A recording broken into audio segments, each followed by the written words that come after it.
If you love graffiti, then this is going to be the most valuable graffiti video you see this week. Because today I'm going to tell you about all of these graffiti markers, the mops, the paint sticks, everything that I have in my studio here with me today to give you guys a complete overview of what I've learned on the best and the worst graffiti markers and tagging tools from my time using all of these tagging implements over the last 14 years. And because there are so many graffiti markers here today, I'm gonna keep it to like one or two main points that summarize the main thing about each of these tagging tools. And if you're interested in full graffiti tagging tests for any of these, you're in luck, because over on our channel here, we have all of that. We even have comparisons between graffiti markers. We have comparisons between entire classes of graffiti tagging tools. So you can check any of those out on the channel. And for those of you interested, at the end, I'll be showing you out of all of these graffiti markers, which ones I prefer using regularly, at least as of late. So that might be helpful as a guide to look into specific ones you're not sure about. So if you're interested, stick around for that.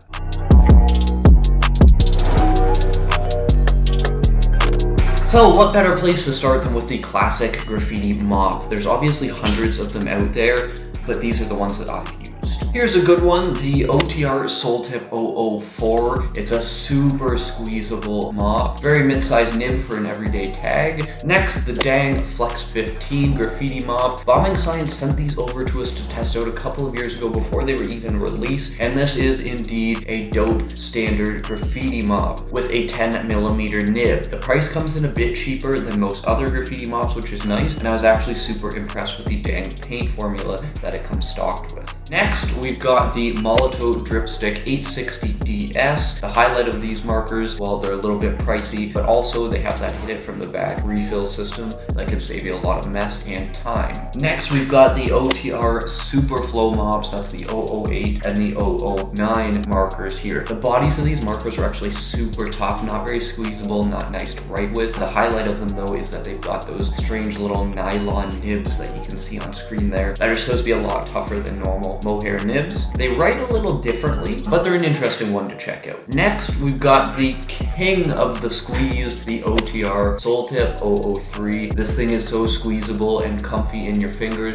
you'll never want to let it go. And the Crig K60. These things are massively more expensive than any other graffiti mop you will find out there, but you're really paying for the brand name here. To be fair, I have found that their nibs hold up a little bit better than a lot of other nib brands. And the next one here is the big boy, the GROG Squeezer 25mm nib. Now this thing's big enough, it's actually sort of hard to find surfaces to write on with it sometimes if you're out in the wild. If you want to see exactly how big it is, we actually tested out every size nib that the GROG Squeezers have to offer there, all four of them. You can check that video in the corner. But that leads nicely into the mini mops. The idea with mini mops is that they're nice and easy to carry in a pocket without feeling bulky, and they're a little more stealthy. The first three we have here today are the 5, 10, and 20mm nibs of the GROG Squeezers. They're all pretty standard, and I've had a lot of fun writing with them over the years. To be honest though, the nibs aren't super great, especially on the 5mm, but you can always replace them with any brand nib that you want. Fun fact, the GROG 20mm squeezer here can only be bought in the mini size. Did you know that? Maybe leave a comment if you did or didn't. We'll see how many people actually knew that. But those lead us nicely into the next two, the OTR 006. There's the mini mop edition as well as the rollerball edition there too. They're nice and slim, easy to write with, they're cheap and pocket sized. But they pale in comparison to the real winner here of stealth, the 007 10mm Soltip marker here. The body's more squeezable, it's more pocket sized, more comfortable to write with, just all around edges out this one a little bit better. And you know Molotov has to throw their hat in the ring when it comes to the mini mops as well, so we've got the mini Molotov Dripstick here, as well as the mini Molotov Dripstick Rollerball. Again, these are very well put together mops, as is usually the case with Molotov, and they do feature that refill from the back system. Perfect. There are a few mops that I want to mention that are super hard to find nowadays for various reasons.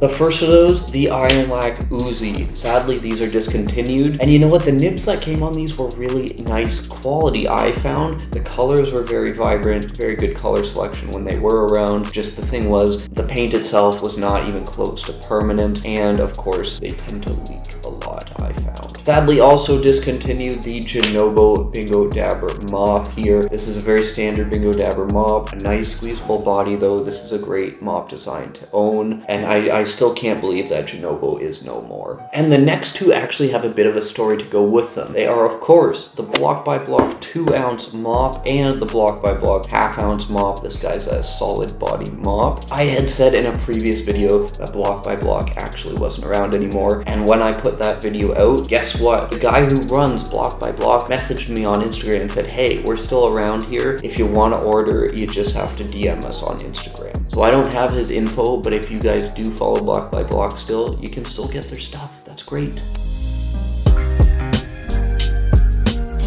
There are a lot of chisel tip markers out there, and frankly, I don't see much point in having too many of them. That being said, here's the ones we're dealing with. First up, we've got the Molotow 440 PP marker. This is the Burner Copper. It's got this massive T-shaped nib, very good pocket-sized chisel tip marker that can generate some very big writes. While we're on the mini ones, we've got the OTR 0.16 marker here. It's got that nice standard 1 centimeter chisel tip there, and it's a nice good pocket-sized marker. Slightly smaller than the Copper Burner here. There are obviously quite a few standard 1 centimeter chisel tip markers out there. Here's a few that I actually would not recommend. Firstly, the Liquitex paint markers. The marker itself is actually okay, it's just they're super expensive, not made for graffiti, and not very permanent. Speaking of not permanent, these Markwell markers just ain't the vibe. That's all I gotta say. And that especially goes for the T-shaped nib ones here as well. If you have to have a T-shaped chisel nib, that's like the massive 30mm ones or whatever they are, I'd recommend one of the Molotow ones. Actually, they're generally quite good quality, if not a little pricey. Sharpie also makes these here as well. There's nothing inherently wrong with them. There's just some better options out there that rival the price. The GROG cutters are a pretty well-known one here. They do have the standard 1 centimeter size ones. Actually, though, it's the 8mm size that I love using. This size is actually a little bit harder to find in almost any brand, and I love how it writes. The only thing is,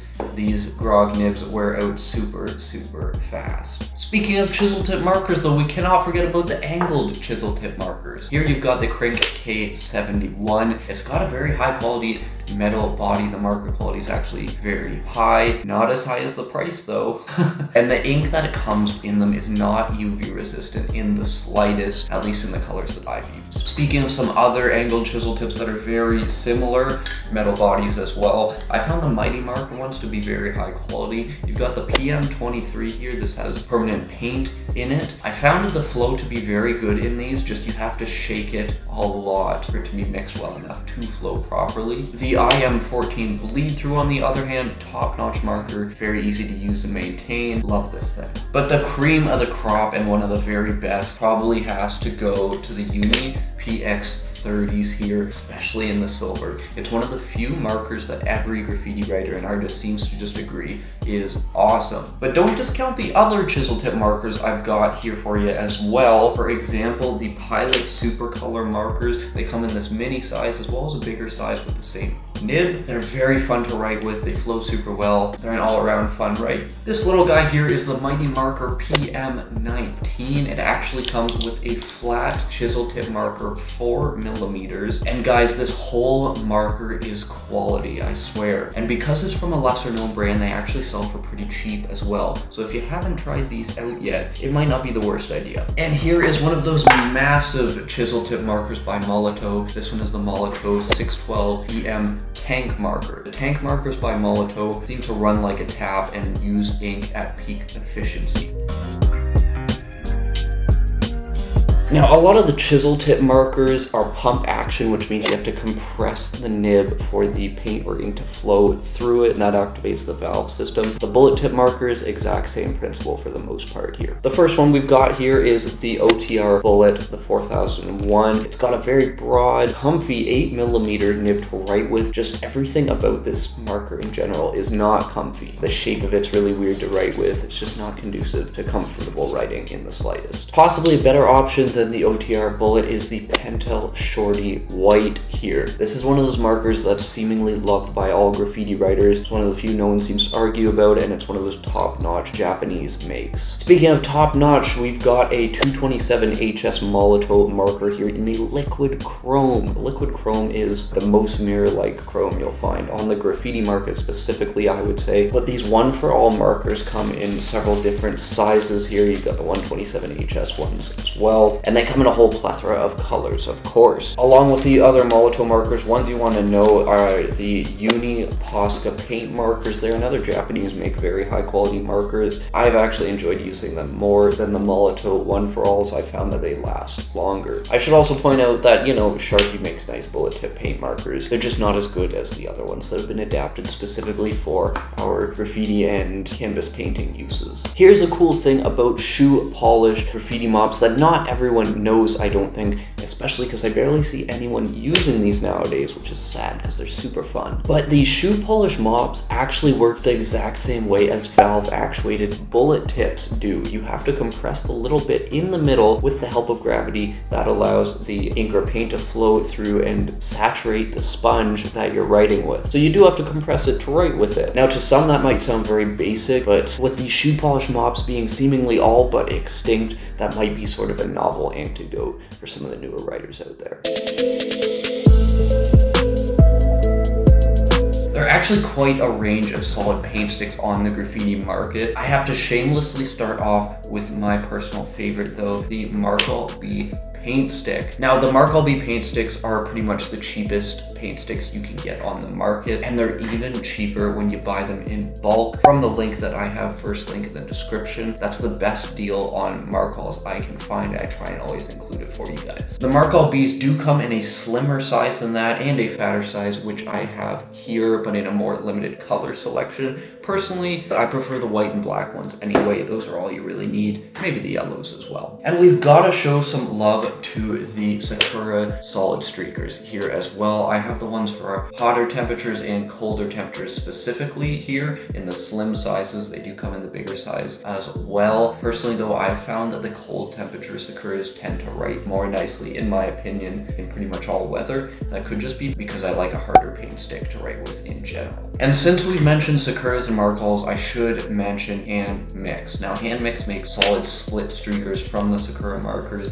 as well as split paint sticks from the Markle Bs. Now, this is a whole sort of new wave split streakery thing that's a thing, I guess. But the prices that Hand Mix charges makes Crink look cheap, and that just is not a good look for something that writers can legitimately make themselves DIY style. So honestly, just do a bit of work yourself, or write with one color like a normal person. Those are your options. If there's one paint stick that I'd urge everyone to avoid, it is the Crink K80. It's just rock hard and they charge too damn much for it. It's the truth. On the other end of the spectrum than the Crink K80s here, in terms of hardness specifically, are solid wax markers. Now, solid wax markers are wax infused with inks that take advantage of the staining capabilities of those inks. Right here, I've got the Molotow scroll stick here. It's one of those wax solid sticks here, and it writes massively. It's got a 25mm line that it creates. It's great for large surfaces and even trains. Very similar is the Flame solid wax marker, except it's very slim, of course, pocket size. The downside is these come with barely anything in them, and I think they're still a little bit pricey for what you get out of it. And there's one class of graffiti marker we have not touched on yet. That is, of course, metal head, metal tip graffiti markers. And there's actually more types of metal head markers than I think you can think of off the top of your head. There's an endless number of shapes and sizes of graffiti correction pens specifically. These are the ones we're dealing with today. You've got the On the Run 8190 here. It's got that nice, slim, short body. Believe it or not, this On the Run correction pen doesn't have a roller ball on the tip. It just has a compressible steel bit. It works great on those smooth surfaces, and it won't get completely ruined if you chip it like you would with a roller ball getting chipped. And next, I wanted to give a big shout out to the good old Bic correction pen. This one's a favorite of mine.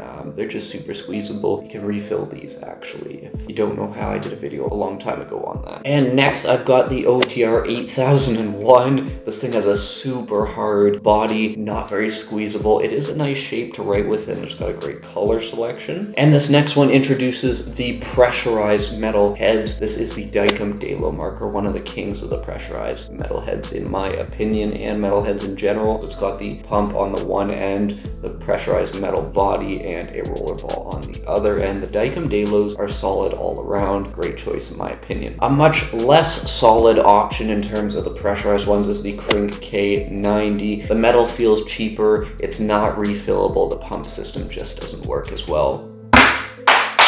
Get rid of it. Getting into the real metal heads here, we've got the Krink K66. This thing's definitely overpriced in my book, but it is very fun. It's a good doorway killer, although I have broken 3 of these trying to write on concrete with them, so don't think they hold up too well with that. Similarly though, we've got the GROG metal heads here. They're great for writing on smooth surfaces. They're almost too squeezable though, because after you use them for a while, the neck of the marker starts to buckle when you're writing with it. That's a big problem, and it makes it really annoying. The GROG rough stuff paint that it comes with though is a very thick paint, really nice 3-dimensional paint to write with. And this last one here is another endangered species in my opinion. It's not really a metal head, but it is the OTR Slimers. They don't make them anymore. Now this thing would just write anywhere because there's no metal ball bearing to be broken. It's basically just an opening there, and it would just write like a dream anywhere. And that there is 55 graffiti markers, mops, paint sticks, etc. that I have with me today in the studio here. I've enjoyed using almost all of them, but it is time for me to reveal to everyone my personal favorites, or ones that I've just been enjoying using lately out of all of these. So in no particular order here, number 1, I've got the GROG Cutter Mini here, the 08. I just find that a beautiful size to write with. The marker thickness, the marker length, it's very comfortable to write with, and I love that chisel tip size. Again, you'll have to replace the nibs fairly often with these. They just frame too much to even be workable, but yet I still love it. Number 2, the king of squeeze, like I said, the Soul Tip 003 here. It's just the most comfy marker to write with. Just a word of warning, it only takes about a month for the nib to dry out. I found that the hard way if you haven't used it for a little bit. So I'd recommend adding a little bit of ink in with your paint formula that you're using, just to prolong the time it takes for those nibs to dry out. Number 3, you can't forget about the stealthy 007 Soul Tip here. It's the 10 milliliter size. It's so small in your pocket you won't even remember it's there. Very fun to write with. Number 4, it's got to go to the Genovo Bingo Dabber mop. Now of course you can't get these from Genovo anymore, but it's a very standard mop. The body squeezability is quite nice. Mine's probably loosened up for years of use with ink specifically that tends to loosen these bodies up, but it's a beautiful marker to have. And number 5, you all know the Mark B paint stick is gonna be in there. I've talked enough about it, so I won't waste your guys' time. And last but not least, the Pentel Shorty White here. I've been loving since I modded it. We did a crazy nib mod that really buffs this whole marker in our Pentel video over there. If you haven't seen that and you want to learn how to make this marker even more useful with a tagging test, of course, you're gonna want to check that video out right now. I hope to see you over there soon. Until then, peace.